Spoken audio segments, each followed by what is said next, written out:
being amongst, I'm going to say 200 extras.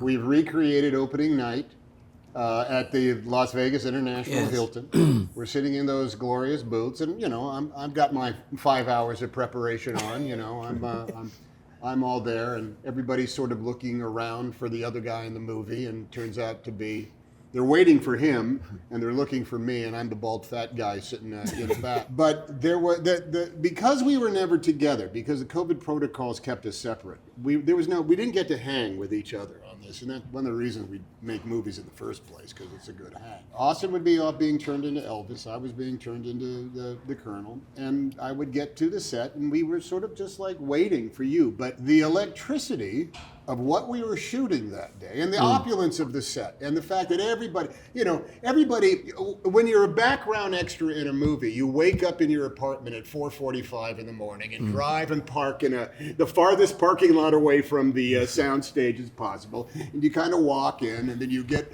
processed kind of like a cog in a machine. But you then get marched over. The women are marched over in their perfectly coiffed hair, their perfectly accented clothes, their high heels, and we're in this very, very glamorous simulacra, if I'm using the right word, of the Las Vegas Hilton. Yeah. And we are waiting for Elvis to start the show. When it finally occurred, and I think we all felt, there he is. You know, the curtain came up, and there was the music blaring like crazy, and there was an element of, there it is. And we did it many times that day.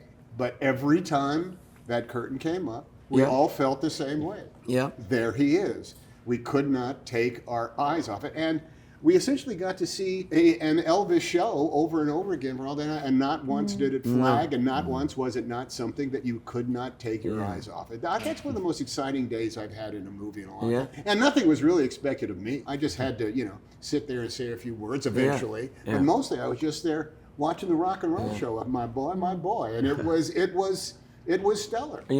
My experience is exactly the same one, and I'll add to this.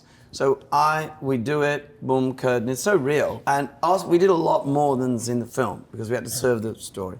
I have crew that have worked with me for 30 years. And there's one guy called Brett, and he's kind of like, and he pushes, he pushes the camera around. And he's a man of few words. And he goes, and he might have said like a dozen words to me in 30 years, but we're really connected. When you're a tight crew around a camera, they're like your A-team, And Oz comes in, the curtain goes up, he performs right all the way through, cameras rolling, everything. And I mean, like you say about the extras, they've got 5 a.m. They were not pretending to react. No. They were reacting, and during each number, Oz would be Elvis and do gags like that. Anyway, we finally called cut, and Brett comes over and he goes, boss, I've worked on your Star Wars, and I've done your Supermans and the Thin Red Lines, man. I mean, what's going on here? I've never seen anything like this.